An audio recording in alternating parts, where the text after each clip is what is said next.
वासुदेव सुतम देवम कंस चारुण मर्दनम देवकी परमानंदम कृष्णम वंदे जगत गुरु। नमस्कार, मैं हूं सुनीता पटेल। आप सभी को भगवान श्री कृष्ण के जन्मोत्सव के महापर्व जन्माष्टमी की हार्दिक हार्दिक शुभकामनाएं। और इस वक्त हमारे साथ स्टूडियो में मौजूद हैं सुप्रसिद्ध ज्योतिषाचार्य पंडित विनोद गौतम जी। पंडित जी, बहुत स्वागत है आपका। नमस्कार। तो आज हम जिक्र करेंगे भगवान श्री कृष्ण, जिनको योगेश्वर कहा जाता है, जो कि अपने बाल रूप में भी उतने ही मनमोहक हैं, अपने युवा अवस्था में ही उतने आकर्षक हैं, और जिनके गीता के ज्ञान से आज पूरा विश्व जो है वो कहीं ना कहीं चरितार्थ हो रहा है, प्रकाशमान हो रहा है, दैदीप्यमान हो रहा है। ऐसे भगवान श्री कृष्ण का जन्मोत्सव है जो कि हर्षोल्लास के साथ मनाया जा रहा है। आइए पंडित जी से ही जानते हैं भगवान श्री कृष्ण के जन्मोत्सव के कुछ प्रसंग। पंडित जी, भगवान श्री कृष्ण की जब बात होती है, उनका हर रूप मनमोहक होता है। जब किसी माता की गोद में ललना आता है तो पहला जो एक चित्रण होता है वो भगवान श्री कृष्ण की तरह ही होता है। हर माता चाहती है कि उनका पुत्र कृष्ण जी की तरह ही हो। सबसे पहले आपसे समझना चाहेंगे जन्माष्टमी के इस महापर्व का महत्व। जन्माष्टमी का ये जो महापर्व है, ये तीनों श्रेणियों में आता है, व्रत, त्योहार और पर्व। चूँकि जब कोई भी व्रत त्योहार तीनों श्रेणियों में आता है तो वो महापर्व ही कहलाता है। और देखा जाए तो भगवान श्री कृष्ण भगवान प्रकट हुए थे, और जो उन्होंने प्रकट होकर के और जो रूप धारण किया था, जो बाल लीलाएं की थी, और उन बाल लीलाओं में लगभग सभी लीलाओं में कोई ना कोई एक संदेश छुपा हुआ था जो जनमानस के लिए कल्याणकारी था। इसीलिए इसका विशेष महत्व है, और जगह जगह इसके लिए लोग व्रत करते हैं और पूजन उपवास करते हैं, और साथ ही इसका बड़े धूमधाम से व्रतोत्सव भी मनाते हैं। तो इस प्रकार से जो भगवान श्री कृष्ण भगवान का जो जन्म दिवस है और प्रकटोत्सव है, वो 2 दिन का होता है। तो 2 दिन तक भगवान श्री कृष्ण के जन्मोत्सव की धूम होती है। क्या मथुरा, क्या वृंदावन और क्या पूरा ब्रह्मांड, क्योंकि भगवान श्री कृष्ण के जन्मोत्सव में जहां पर मानव हर्षोल्लास के साथ मनाते हैं, तो वहीं देवता भी भगवान श्री कृष्ण के जन्म को उतने ही हर्षोल्लास के साथ मनाते हैं। कहा जाता है कि भाद्रपद माह की कृष्ण पक्ष की अष्टमी तिथि को श्री कृष्ण जी जन्म लेकर आए। वो अर्धरात्रि का वक्त था जब मां यमुना ने उनके पैर पखारे, और उस भीषण बारिश के दौरान भगवान श्री कृष्ण इस ब्रह्मांड में अवतरित हुए, इस धरती पर अवतरित हुए, और अपनी लीलाओं के माध्यम से पूरे ब्रह्मांड को कहीं ना कहीं आश्चर्यचकित कर दिया। पंडित जी, भगवान श्री कृष्ण के अगर हम जन्म की बात करें, जो लीलाएं हैं, और ये कहा जाता है कि जब जब पृथ्वी में जब पाप बढ़ जाता है, तब तब भगवान किसी न किसी रूप में जन्म लेते हैं। भगवान श्री कृष्ण के अगर हम जन्म की बात करें तो बाल लीलाओं से ही उनका जो है वो कहीं ना कहीं दर्शन शुरू हो जाता है। सबसे पहले बाल लीलाओं का ही प्रसंग आपसे जानेंगे। जी, बहुत अच्छे अच्छे प्रसंग हैं बाल लीलाओं के भगवान श्री कृष्ण जी के जन्म के समय पर। चूँकि जो योग बने हुए थे उनकी कुंडली में, 5 महायोग, साथ में ही 5 ग्रह अपने अपने स्थान पर शौराशी के थे, बुधादित्य योग, मालव्य योग, रोचक योग इत्यादि जो योग थे, उनको उन योगों के प्रभाव से बाल्यावस्था से लेकर के और अंतिम अवस्था तक लगभग 125 वर्ष की आयु का प्रमाण है कि 125 वर्ष की आयु में उन्होंने अपने प्राण त्याग करके और सशरीर देह में, और विमान उनके लिए आया था, और उस विमान में वो आरूढ़ होकर के चले गए थे। तो इसमें आया है कि भाद्रपद मासे धवले पक्षे कृष्ण पक्षायाम तिथौ अष्टम्याम रोहिणी नक्षत्रे बृष राशिस्ते चंद्रे और बृष राशिस्ते लग्ने इति वश्यायाम रोहिणी वासुदेव कृष्ण मां जनित।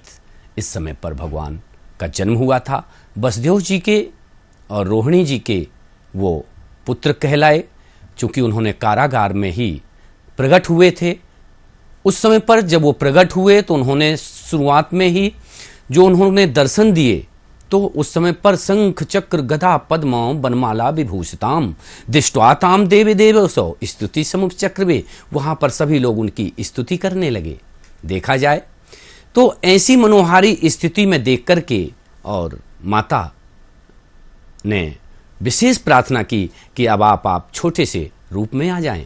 ऐसे में जब वो बाल रूप में प्रकट हो गए तो वसुदेव जी ने उनके साथ में लेकर के उनके प्रताप से सोचिए कि बंदीगृह के सभी प्रकार के जो अवरोध थे वो समाप्त हो गए और मैया यमुना मैया ने आगे बढ़कर के उनका स्वागत किया। उनके जल से उनके पैर पखारे गए, वसुदेव जी की रक्षा हुई। इसी प्रकार से आगे उनको अन्य प्रकार की लीलाएं, जैसे देखा जाए उन्होंने अपने मुंह में ही पूरे ब्रह्मांड के दर्शन माता जी को अपने करा दिए थे। जो उनकी चूंकि माता थी वो पालनहारी माता थी, देवकी उनकी जन्म माता थी और यशोदा मैया उनकी पालनहारी माता थी। तो ऐसे में उन्होंने यशोदा मैया को के साथ में अनेक प्रकार से जो कृष्ण लीलाएं हैं, उनकी बाल लीलाएं हैं, अनेक प्रकार से की, अनेक आताताइयों का पूतना सहित मच्छासुर, बधासुर, बच्छासुर इत्यादि जो जितने असुर गण थे उन सभी असुर गणों को मुक्ति प्राप्त कराई। नल और उनके जो भगवान विष्णु जी के पार्षद से उनका भी उन्होंने उद्धार किया। बिल्कुल, तो हर लीला भगवान श्री कृष्ण की अद्भुत है, मनोहारी है। और जब भगवान श्री कृष्ण के हम चित्र को देखते हैं तो कहीं ना कहीं एक अलग से भाव उत्पन्न होते हैं। जब बाल लीला में वो माखन चुराते हुए नजर आते हैं तब कहीं ना कहीं एक ममता का भाव जो है मन में उत्पन्न होता है। और जब भगवान श्री कृष्ण रास लीला करते नजर आते हैं तो वाकई जितनी 16,000 रानियों का जो जिक्र हुआ है, जिसमें भगवान योगेश्वर हर किसी को अपने अलग अलग स्वरूप में दर्शन देते हैं, सभी अपने आप को गौरवान्वित महसूस करते हैं कि भगवान श्री कृष्ण का सानिध्य उन्हें प्राप्त हुआ। जब भगवान श्री कृष्ण का जन्म हुआ तो हर्षोल्लास था। रोहिणी नक्षत्र की तिथि, श्री कृष्ण अष्टमी के तिथि में भगवान श्री कृष्ण ने जन्म लिया। मथुरा, वृंदावन, हर तरफ हर्षोल्लास था। पंडित जी, सबसे पहले जानना चाहेंगे, क्योंकि जो जन्माष्टमी का पर्व है इसे व्रतराज भी कहा जाता है, महापर्व भी माना जाता है। तो आज के दिन जब भगवान श्री कृष्ण जन्म लें तो कैसे आप हमारे दर्शकों को बताएं किस तरीके से व्रत करें, किस तरीके से उपवास करें ताकि भगवान श्री कृष्ण प्रसन्न हो। जी, व्रत के लिए व्रतमस्ति महत्पुण्यम स्वर्गे मर्चे तदुर्लभम। व्रत के लिए हमको प्रातः ही संकल्प लेना पड़ता है और इसमें 2 दिन भगवान श्री कृष्ण जी का जन्मोत्सव मनाने का विधान सनातन परंपरा के अनुसार चला आ रहा है। भगवान श्री कृष्ण जी का जन्म 2 दिन होता है। स्मार्त और वैष्णव के लिए अलग अलग जो उनके अनुयायी हैं वो अलग अलग मान्यताओं को मानते हैं। ऐसे में तारीख 19 को अष्टमी तिथि, अर्थात जो साधु संत और अष्टमी तिथि का जो व्रत करते हैं वो व्रत इत्यादि पूरे दिन रह करके और रात्रि में 12 बजे उनके जन्म के समय, क्योंकि रात्रि में उनके 12 बजे जन्म का विधान बताया गया है, ऐसे में रात्रि में 12 बजे के समय पर वो व्रत पूजन अर्चन इत्यादि करते हैं। जो लोग अष्टमी से युक्त 9वीं तिथि और रोहिणी नक्षत्र का प्रभाव चाहते हैं और रोहिणी नक्षत्र में करते हैं, अर्थात वैष्णव जन, वो दूसरे दिन उसको व्रत को 9वीं के साथ में जोड़ करके और जन्मोत्सव के रूप में मनाते हैं। अर्थात हमारा एक दिन व्रत का होता है और एक दिन जन्मोत्सव का होता है। ऐसा ये सनातन काल से चला आ रहा है। भगवान श्री कृष्ण जी का अगर हम जन्मोत्सव की बात करें तो इस वर्ष भगवान श्री कृष्ण जी 7,148 वर्ष के हो गए हैं। अर्थात उनका जो जन्म है 7,148वां हम जन्मदिन मना रहे हैं, क्योंकि शास्त्रों के अनुसार कलयुग के प्रवेश अर्थात 5,000 वर्ष पूर्व उनका ईसा से 5,000 वर्ष पूर्व भगवान श्री कृष्ण जी का जन्म हुआ था। अभी 2022 ईस्वी चल रही है, तो 2022 और 5,000 अगर हम जोड़ दें और साथ में जो भगवान श्री कृष्ण जी की प्रमाणित आयु है 125 वर्ष, वो भी अगर जोड़ दें तो 125 वर्ष और 2022 और 5,000 ईसा वर्ष पूर्व, इन सभी को जोड़ेंगे तो इस वर्ष हम उनका जन्मदिन 7,147वां जन्मदिन मना रहे हैं। और देखा जाए तो उनके जन्म के समय की जो स्थितियां थीं और उनके जो योग संयोग थे, अन्य ऐसे जो योग संयोग थे, उसके आधार पे ही हम रात्रि में 12 बजे उनका जन्मदिन मनाते हैं। प्रातः ऐसे ही हम संकल्प ले लेते हैं, पूजा इत्यादि व्रत का विधान बना लेते हैं। जगह जगह से हम मिष्ठान बंधनवार अपने घर को सजाते हैं। जैसे हमारे यहाँ कोई मेहमान आता है उसकी तो हम तैयारियाँ करते हैं, उसी प्रकार से हम भगवान चूँकि घर घर में विराजमान हैं बाल रूप में, लड्डू गोपाल के रूप में, तो उनकी लड्डू गोपाल के रूप में उस दिन विशेष पूजा अर्चना की जाती है।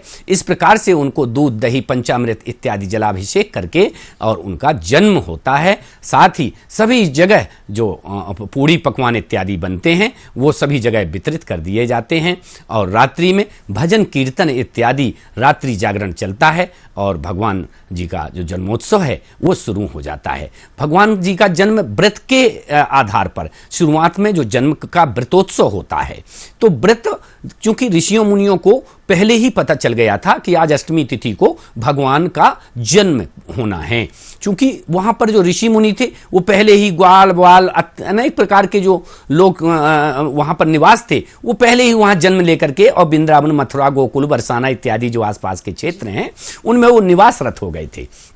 और जैसे ही भगवान का जन्म हुआ होने का था जिस दिन अष्टमी तिथि को, तो उस दिन उन्होंने व्रत रखा हुआ था। तो उनके जन्म के बाद जैसे ही 12 बजे रात्रि में अर्धरात्रि के स्थिति और वृष राशि स्थिति चंद्रे, तो जैसे ही वृष राशि का चंद्रमा आता है और वृष राशि के चंद्रमा में वृष लग्न में उनका जन्म हुआ, तो वैसे ही वो अपने व्रत का पारण करते हैं और उनके जन्म के बाद यत्र तत्र सर्वत्र जो भगवान श्री कृष्ण जी का जन्मोत्सव शुरू हो जाता है।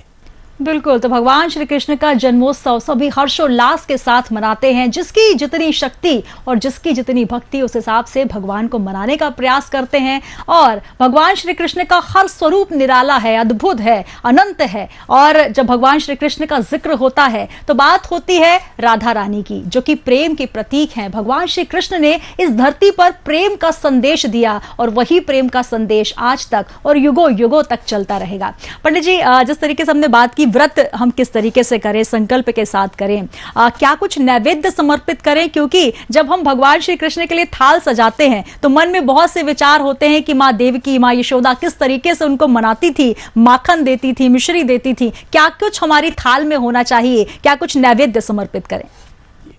कदली फलम मयानीतम गोधूमस्य चूर्णकम, अर्थात जो चूर्ण हैं, अर्थात देखा जाए कि उसको पंजीरी बोलते हैं बोलचाल की भाषा में, और अठवाई और पंजीरी का विशेष भोग हमको अपने पितृदेवताओं, कुल देवताओं इत्यादि के लिए तैयार करना चाहिए। और भगवान के लिए माखन जो कच्चे घी का बनता है, तो मक्खन और मिश्री इसका विशेष तौर पर भोग लगाना चाहिए। साथ ही हमको उनसे संबंधित जितने जो वस्त्र हैं इत्यादि, इत्र, गंध, धूप, दीप, दैवेद्य इत्यादि जिस प्रकार से जैसे भी भगवान प्रकट होते हैं उनका पूजन अर्चन इसी विधि विधान से हमको करना चाहिए।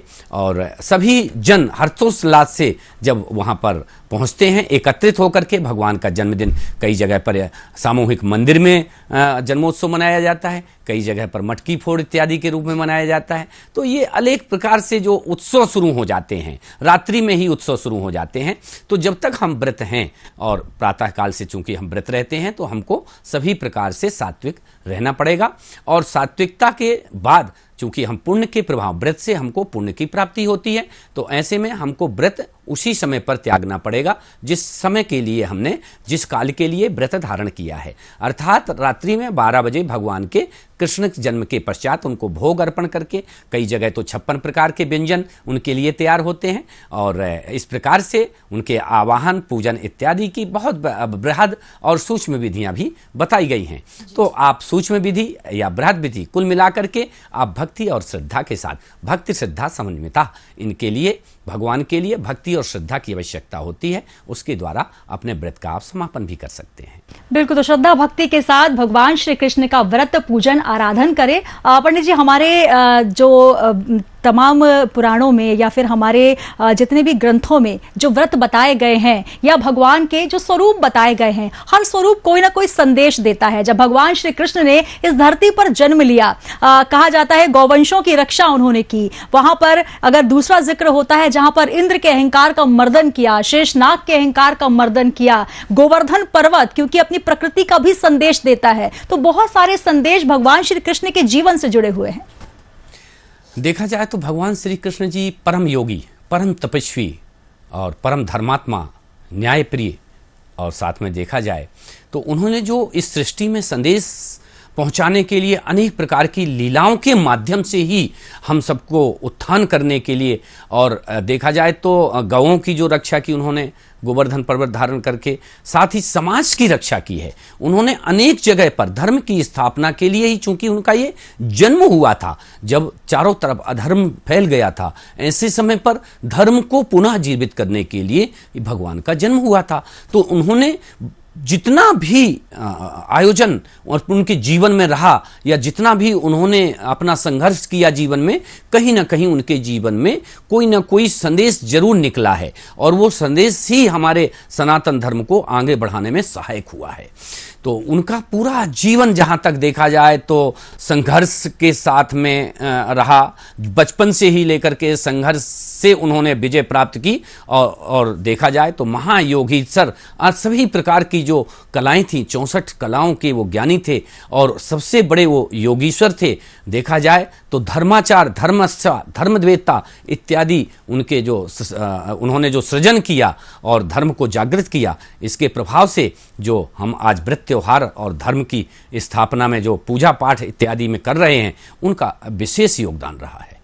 बिल्कुल, तो भगवान श्री कृष्ण की हर लीला अद्भुत है, मनोहारी है, और जब गीता का ज्ञान देते भगवान श्री कृष्ण अर्जुन को नजर आते हैं तो हमें हमारे जीवन को किस तरीके से जीना है, जब हम किसी संकट में हो, जब अंधकार में हो, तो कैसे गीता का ज्ञान हमें प्रकाश की ओर लेकर जाता है। क्योंकि कहा जाता है यदा यदा ही धर्मस्य ग्लानिर्भवति भारत अभ्युत्थानम अधर्मस्य तदात्मानं सृजाम्यहम्। तो ऐसे भगवान श्री कृष्ण जो कि योगेश्वर हैं। पंडित जी, चलते चलते कुछ संदेश भगवान श्री कृष्ण जो हमें देकर गए हैं, हमारे तमाम दर्शकों को आप देना चाहें। धर्मो रक्षति रक्षिता, अगर आप धर्म की रक्षा करेंगे तो वो आपकी रक्षा करेगा। इसलिए हमको अपने धर्म को कभी नहीं भूलना चाहिए, और धर्म की रक्षा के लिए हमको हमेशा तत्पर रहना चाहिए। धर्म कई प्रकार के होते हैं, आप समझ सकते हैं। हमारा ये जो चूंकि जो धर्म है वो इसमें सबसे अच्छा धर्म है राष्ट्र धर्म। राष्ट्र धर्म में ही सभी प्रकार के धर्म समाहित हैं। आए, चूंकि हम भगवान श्री कृष्ण जी ने राष्ट्र धर्म का ध्वज उठा करके ही हमारे पृथ्वीवासियों का भला किया था, ऐसे में हम राष्ट्रभक्ति और राष्ट्र धर्म निभा करके और इस अखंड भारत के निर्माण में अपनी आहुतियां दें, यही हमारी अपेक्षा है। शुभ जन्माष्टमी आपके लिए सभी प्रकार से मनोकामनाओं की पूर्ति करे। बिल्कुल, तो भगवान श्री कृष्ण के इस जन्मोत्सव को आप हर्षोल्लास के साथ मनाएं। पंडित जी ने बताया किस तरीके से आपको व्रत का संकल्प लेना है, भगवान श्री कृष्ण को कौन से नैवेद्य जो है वो आप समर्पित करें, और इस व्रत राज जो कहा जाता है इस जन्माष्टमी के इस पर्व पर, उत्सव पर आप भगवान श्री कृष्ण को मनाएं। 12 बजे भगवान श्री कृष्ण के जन्मोत्सव को बहुत ही अच्छे से मनाएं, और जिस तरीके से भजन का आयोजन किया जाता है, भगवान श्री कृष्ण की लीलाओं का वर्णन किया जाता है, गीता का पाठ किया जाता है, तो वो तमाम आप पाठ करें और भगवान श्री कृष्ण के बताए हुए तमाम जो रास्ते हैं उन पर चलने का प्रयास करें। आप सभी को पुनः पुनः जन्माष्टमी पर्व की हार्दिक शुभकामनाएं। पंडित जी, बहुत धन्यवाद हमारे इस कार्यक्रम में आने के लिए। तो यशोदा माता और देवकी भैया जिनकी माता थीं, और ऐसे भगवान श्री कृष्ण जिनकी हर लीला को सभी कहीं ना कहीं अपने मन में, अपने हृदय में आत्मसात करते हैं, ऐसे भगवान श्री कृष्ण योगेश्वर का जन्मदिन है। बहुत ही हर्षोल्लास के साथ मनाएं। पुनः पुनः आपको जन्माष्टमी की हार्दिक हार्दिक शुभकामनाएं।